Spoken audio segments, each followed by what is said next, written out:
Life Check Yourself with Mary Olson-Menzel. From fear to fulfillment, unlocking your Ikigai and creating a life you love. Welcome, ladies. I'm super excited that you are here.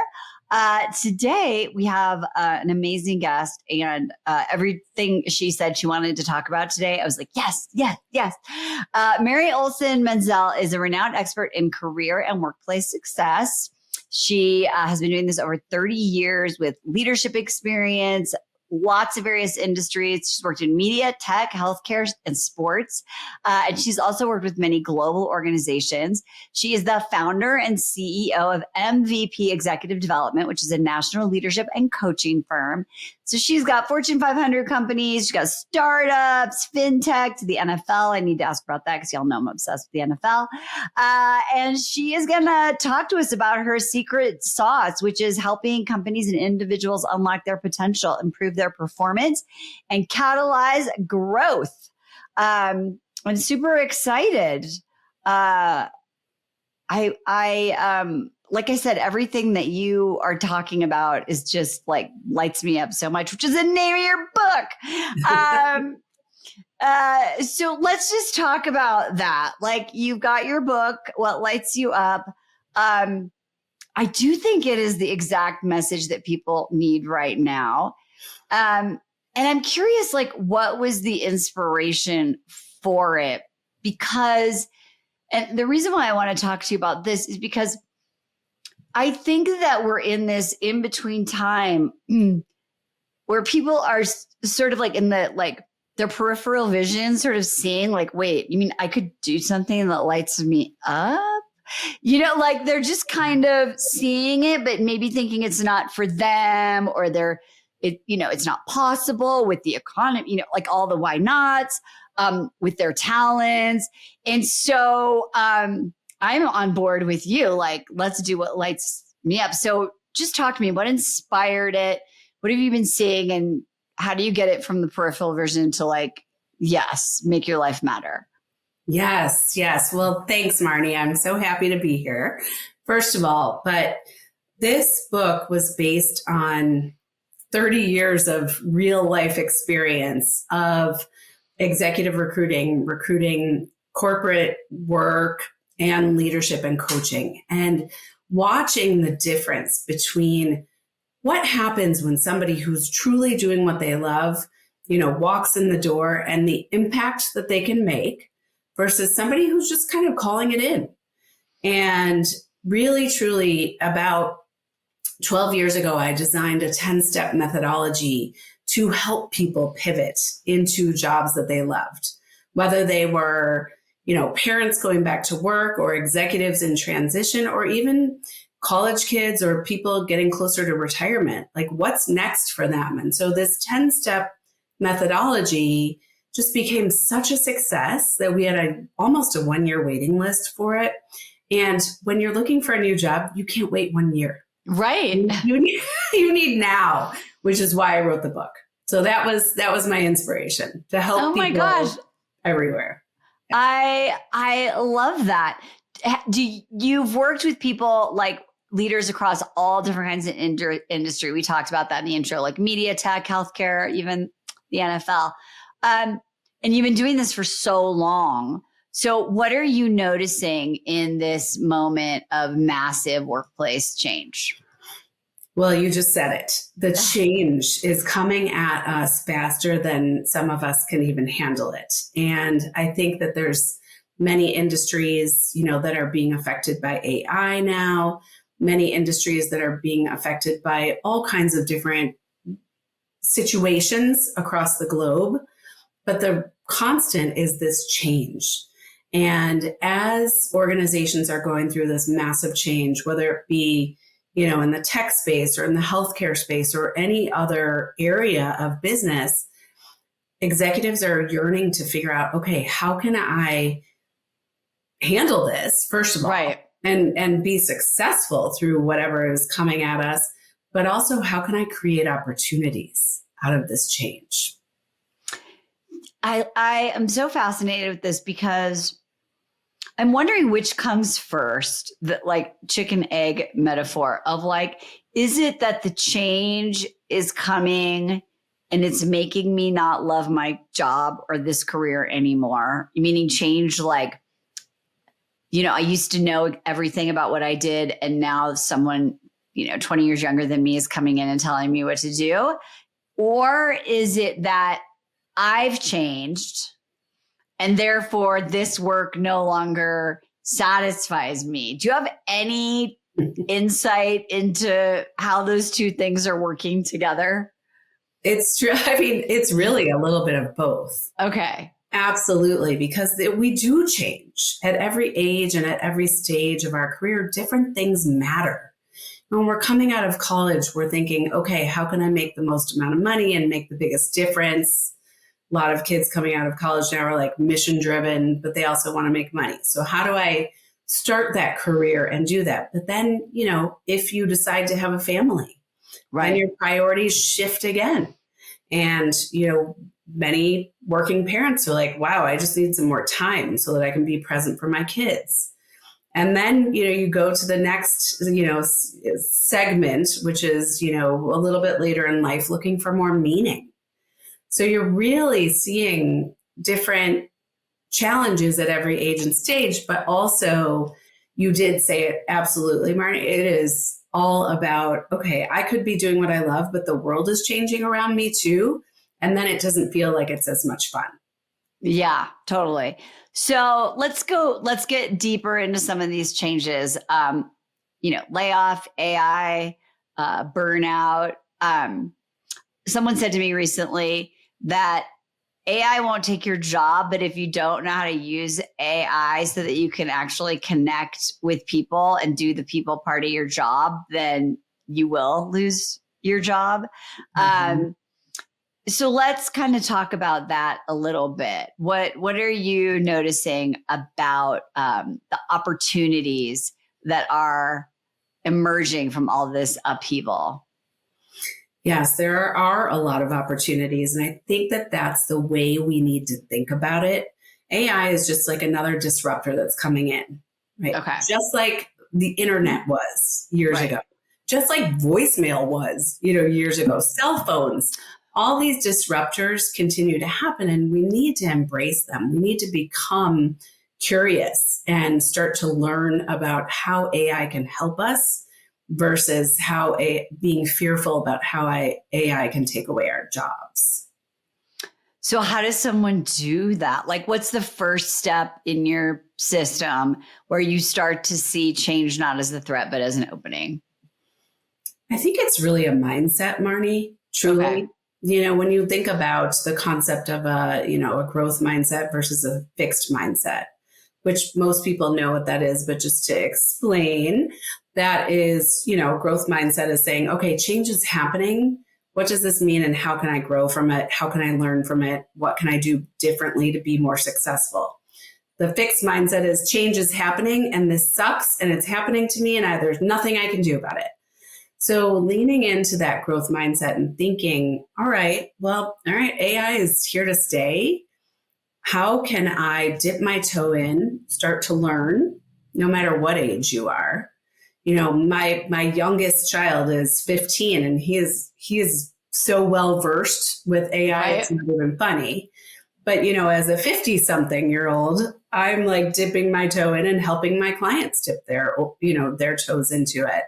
So, looking for opportunities to cross-train. If you have, classes at your company, online courses, all of those things, even just playing around with ChatGPT can be really helpful to start embracing it. Yeah. And I think that part of what that yearning as we go to different phases to learn something new, right? And when I was going through this process, I had this big aha of like, why when I was in my 20s and 30s, I was like, yeah, I'll move. Like, I'll try that, and then I got in my 50s and I was like, no, nothing must change. Right. And, but like, we're still the person that we were, right? Like if you used to be are adventurous or courageous or curious, right? Like how can you reclaim or recover that part of yourself so that you can not just adapt, but really thrive as a result? Absolutely. And looking at the fact that, your brain likes to learn. And so if you want to keep your brain young, well into your 80s, 90s, my mom lived until she was almost 99. I love that. But she was one of those people. She did artwork. She did what lit her up. But she also was a constant, she was a student of life. She was constantly learning. I mean, she was on Facebook before everybody else her age was, when I Facebook. love that. Yeah. That's amazing. Yeah, we have to adapt. But I adapt in a way that we're not just coping, like actually using it as a way to thrive, which is, I know that you are really big into the power of Ikigai, which I know you talk a lot about that in the book. So explain this Japanese concept to our listeners and how it connects to like how you can pivot and what you can get paid for that you would actually freaking love. Yes, yes. Well, so the actual translation of Ikigai into, English is your reason for being. But what it really talks about is this beautiful, Venn diagram for those MBAs out there of, what you're good at, what you love to do, what the world needs, and what you can get paid for. So I am on a mission for, to spread the word so that people can hit that sweet spot of their Ikigai. And some of that, takes time. Yeah. And we realize, what our natural gifts are. We realize what it is that lights us up, but maybe it's not happening in the environment that we're in right now. Well, you don't just pivot tomorrow. You don't just leave a good paying job to, be an artist and, not be able to pay the bills and keep the lights on in your house. You have to create a plan.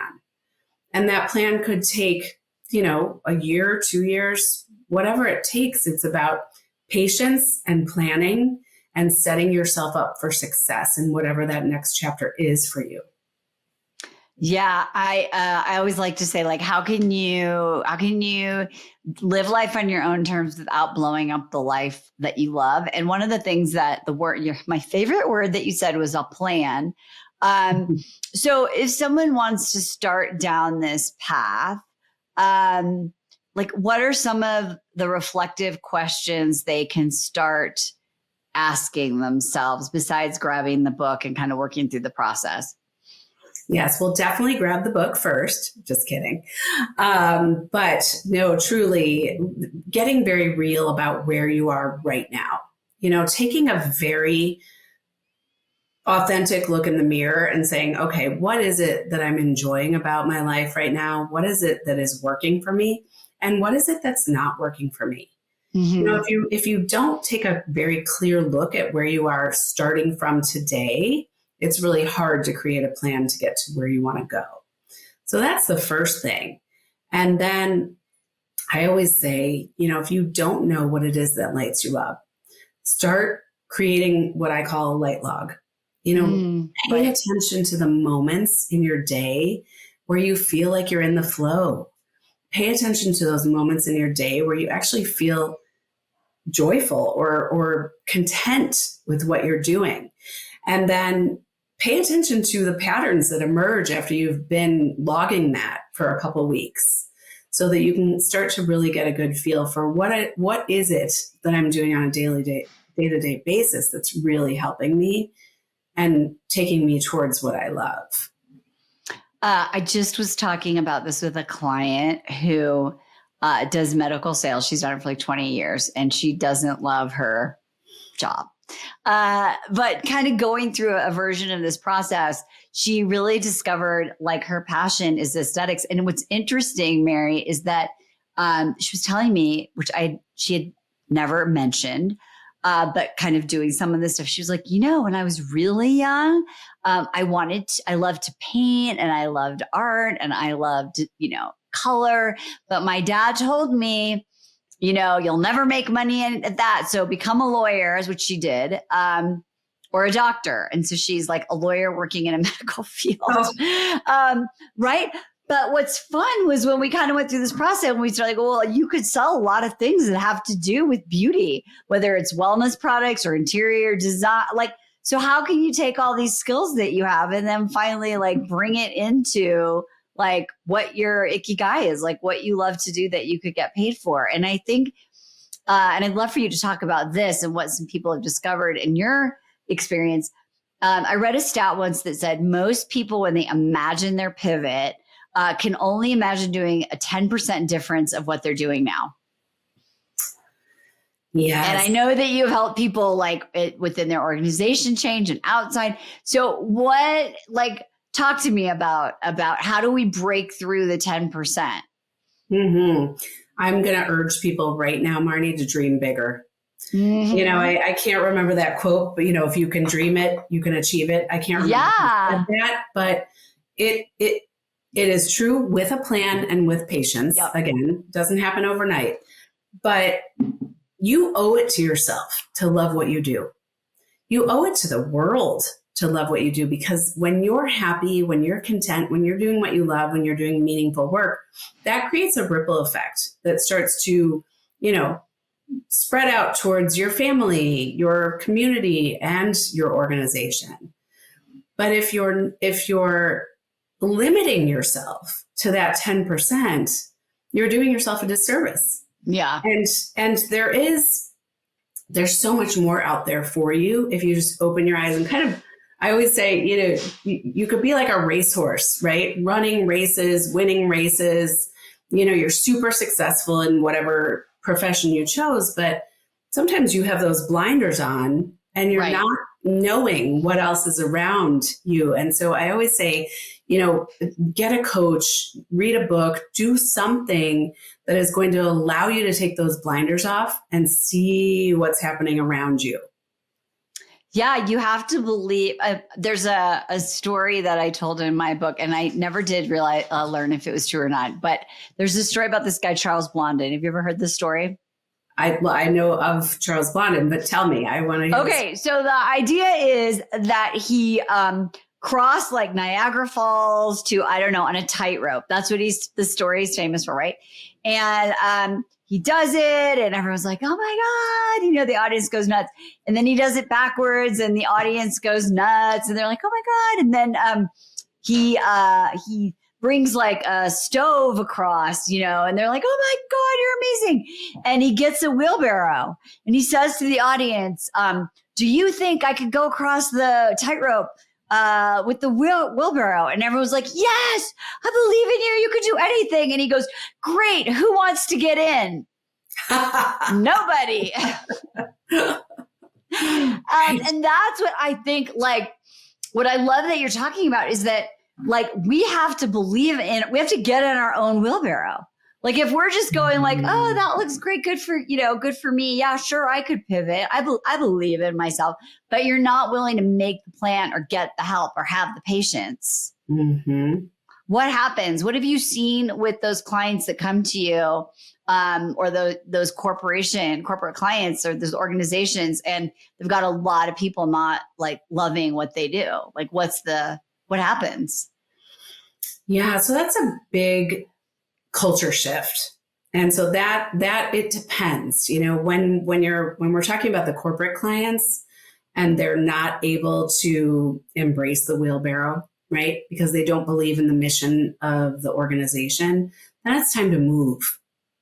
And I really, really urge people to explore organizations that are aligned in their mission and their values to what matters to those individuals. 100%. Like, what is your view of life? And like, it's like dating apps, right? Like, right? Like, these are the qualities I'm looking for because I'm going to spend a lot of time with this person and maybe we'll have a family. Like, you care about values. And I think that when people look at workplaces, they look at like, you know, the version of a six pack, which is what's the pay. Yep. And they're not looking at where are the growth opportunities. What does the future look like? What is not just the pay, but the full compensation package of time off, of joy, of everything else that goes into a life well lived. And so, I urge clients who are in that mode where they want to pivot to create an aspirational target list of companies to go after. Not my next question. Yes. Like, okay, good. So what do they do? Right like in. That client, right? She's like, okay, I kind of have an idea of what would be definitely following my Ikigai. So what are the steps that people need to take? Yes. Well, I'm going to just use my husband as an example of Love this target list of companies because it does include the NFL for you, Marty. Oh, for you. And yes, we love the NFL. Yes, but the target list of companies is really around not just waiting for a job opening to happen, not just looking at LinkedIn and Indeed and all those places, but really saying, okay, where do I want to work? And it falls into what I call the 3 Ps. There's an entire chapter in the book around the 3 Ps, but it's creating a list of your usual prospects, which my husband works in media. So for him, it would be another media company, media and entertainment company, right? Well, then the next would be your pivots. And pivots would be, all right, he's the head of sales for a media company.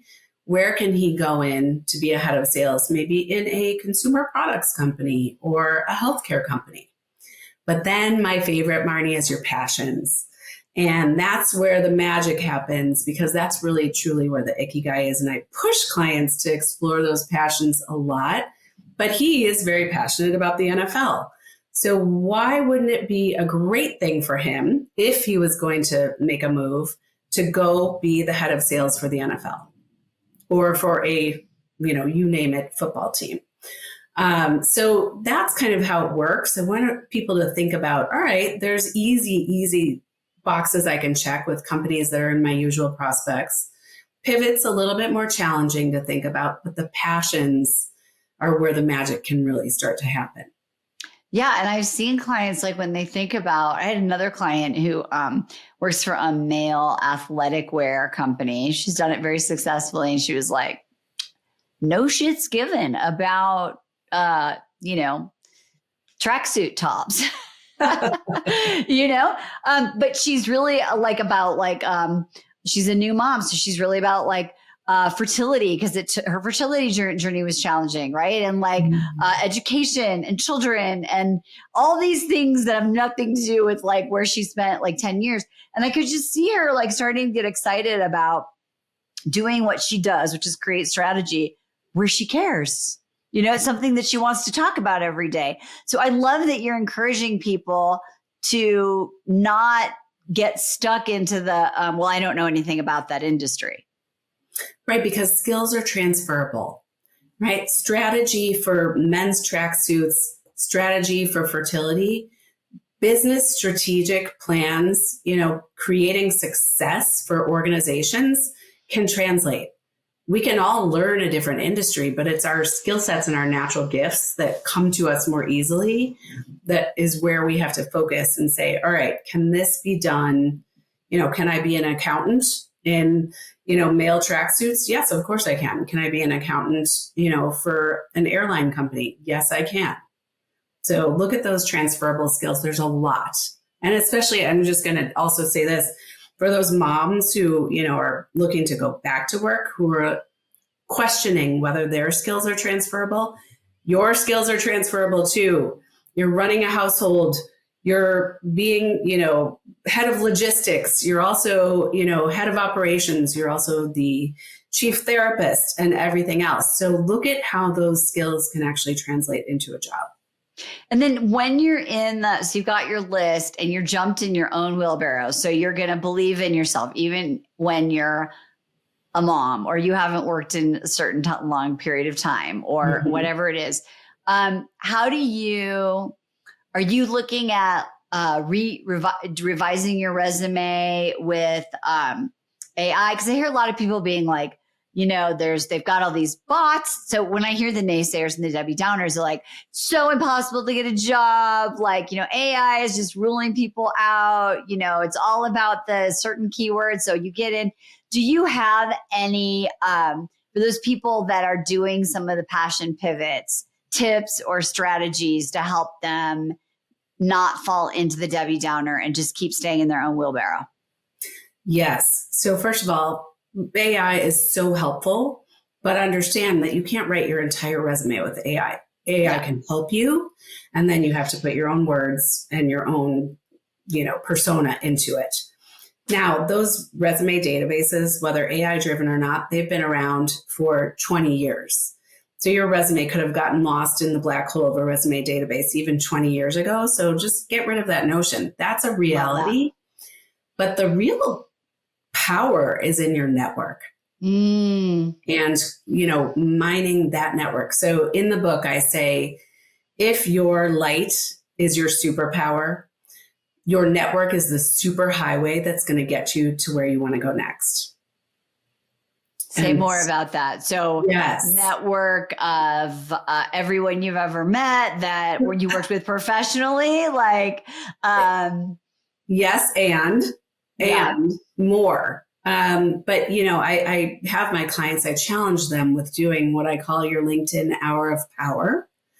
And what that is basically, spending an hour of your day, whether in the morning with your favorite, cup of coffee or tea, or in the evening with your favorite beverage, sitting and looking at your LinkedIn newsfeed, which I want people to curate.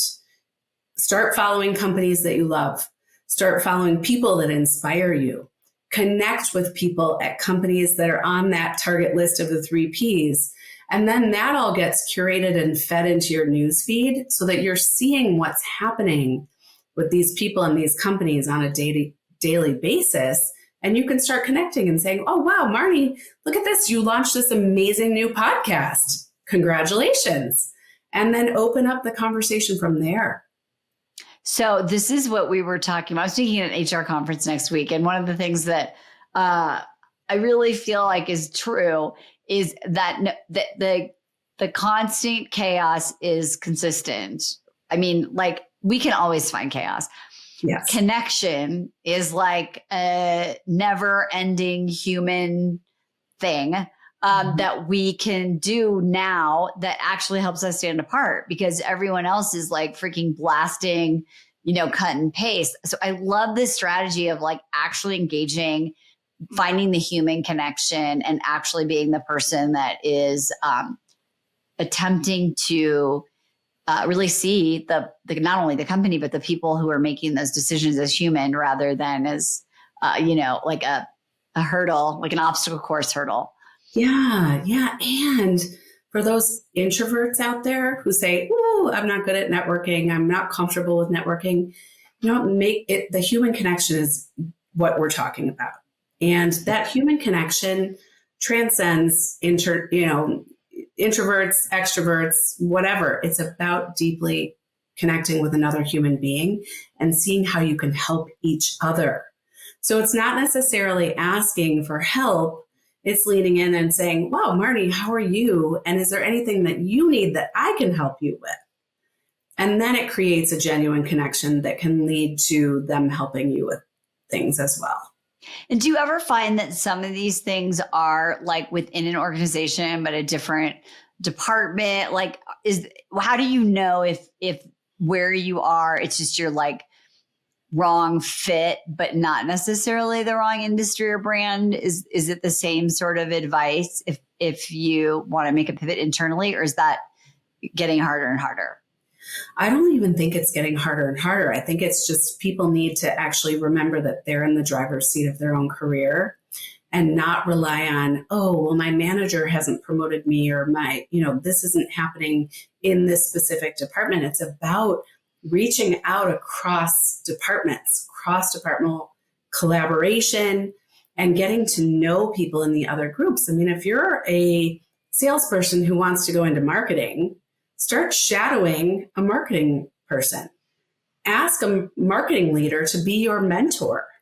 There's so many ways that you can organically do it without even, spending a dime, really. Right. Do you think that a lot of those yes, but people are just afraid? 100%. Can you talk more about that? Because I know that a lot of people are like, yes, but you don't understand my company. Yes, but there's no place like that in my town. Or yes, but how do we get out of yes, but mode, Mary? Whew, yeah, that's the mindset again. Really, it's truly about the growth mindset. What can I learn from this?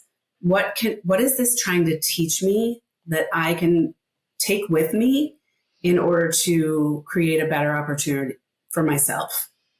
And there are so many yes buts out there, but that is just a fear of failure. And I'll do another quote there. I can't remember who said this one either, but oh my gosh, what if I fall? Oh, but darling, what if you fly? Yes. Sometimes people are even afraid of their own success. So you have to get out of your own way and just be open to opportunities. Be open to leaning in with curiosity to whatever might be next for you. So in all the pivots that you've helped people create, I mean, there's thousands of people on a wait list, right? What are the common characteristics of the people that, go through, they have the patience, they have the plan, they do the work, they're in action. What's like the magic formula for someone who's going through this that is going to help them look back and be like, dang, I did that. I can't believe my life. Part of that magic is owning their own greatness and without being cocky. Right. Owning it with your own quiet confidence about this is what I bring to the table. And this is how I can help you with my skills, for whatever XYZ organization or department. But truly embracing what your natural gifts are, embracing your own authenticity and your own uniqueness. We have grown up, you and I have grown up in a world where it's like, oh, conform, do this, wear this, do that. You know what? Don't conform. Be you. And that's what our kids are growing up with, and these young adults who are like, hey, I am authentically me. Right. And that's where I want people to go, is just own that. Own your own greatness. It's kind of amazing how our kids have such a better sense of that in so many ways than we did, because we told them they could do anything when they were younger. And most of us were told, like my client, I wanted to be a teacher. My dad was like, why would you do that? You'll never make any money. Now, granted, he was correct about teaching in a traditional school, but in the core, I'm a teacher, right? Like I'm a teacher. And so I love that we want to be, we want to create a ripple effect, and I think that as someone said to me the other day, oh, you're just so lucky, that it worked out for you. And I was like, no, I'm looking now, it's 2025. I started my own journey in 2020. There was a lot of years in the messy middle, Mm-hmm. And so but the plan and the process is really, really, really key. So I love that. Okay. So now I want to know, I have two questions. One is, what's lighting you up? Like in your work, in your life, like what have you learned in your own application of this process? Yes. Oh gosh, such a great question. And so many things. If you follow my career at all, I've had multiple pivots myself, which helps make me an expert in this space. But what's lighting me up is actually having conversations like this, being on big stages, helping people see that there is hope out there, that, with a design, with a plan, with the proper, hard work and diligence, you can get to where you want to go. It might take you a while, but don't lose sight of that vision. That stuff lights me up. When I see clients who have gotten to where they want to go, and I've seen clients just create these jobs that they love or get promoted into roles that they, never dreamed of, that stuff lights me up every day, along with my family and my dog and, all those other things that light us up outside of work. That's amazing. My last question, I got to know, what did you do for the NFL? Oh my gosh. Well, we actually, it was really great. So for a couple of the teams, we have created programs for the coaches. So what happens with the NFL, we've got the offensive coaches, the defensive coaches, all the different, special teams. They're not always talking to each other, and they're not always, they're so good at preparing their players for the field. But what about them? What about them? Helping prepare them for career growth, helping prepare them for media interviews, helping prepare them to actually be leaders on and off the field. So it was helping coaches be better leaders, which was so much fun. I love that. It's so funny because I was just watching, because I'm obsessed. And I was just watching an interview actually with Coach Andy Reid, who coaches the Kansas City Chiefs. Mm-hmm. And he was talking about his offensive coordinator and his defense coordinator calling really great plays and leading their teams, and working within that system. And I just thought, and I don't know anything about the inner workings of that, but what I loved as a leader of watching this person being like, I'm here, but like here, I'm giving credit to these people. And because I do that and I'm not micromanaging, we did really well. Yes. Like they're doing what they do really well, what they love. I'm acknowledging them for that. That translates down to the players. And so it really does. It's like a top-down sort of approach in all industries. And even if you're a coach, even if you're good at strategy, you need to learn these things. That's so fun. Did you love it? Oh my God. Did it light you up? It absolutely. And you know what? I think back to my husband, it lit him up even more. He's like, oh my God, this team or this team, but it's so much fun because I think, to your point, coaches need coaches too. And we can all learn, back to this lifelong learning.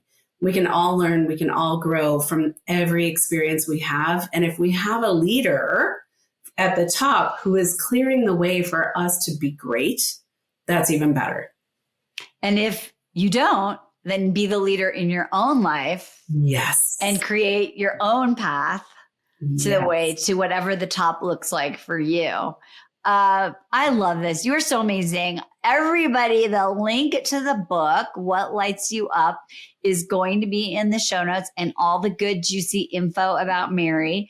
I'm just so grateful that you came on this show, because when I do an episode, and I'm sure our producer Imran can relate to this, I'm thinking of people and I'm like, I need to send this episode. Like, this is so good. Like, I need these people to hear this episode. I know it's a winner chicken dinner. So thank you so much for being here. Ladies, as is every episode, honestly, there are so many specific strategies and tactics, from the review of like your life, sort of like a radical, honest view of your life and where you are and where you're going that Mary talked about to get started, to looking at your list with the 3 Ps, to a LinkedIn strategy. You got so many takeaways. So remember, in all ways and always, it is your responsibility to life check yourself. We'll see you next time. Thanks for being here. Bye-bye for now. Hey, thanks for tuning in today. Listen, if you're feeling stuck, I want you to know you're not alone, and you don't have to settle for it. I've created a free quiz to help you pinpoint what's draining your energy and exactly how you can fix it. So head over to decodeyourdestinyquiz.com and take the 60-second quiz right now. That's decodeyourdestinyquiz.com.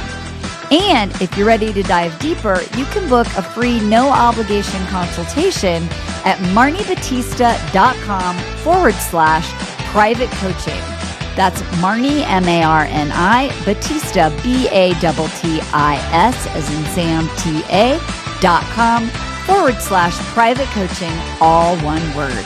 Let's take the first step to creating a life you love on your terms. I'm Marni, and I'll see you next time.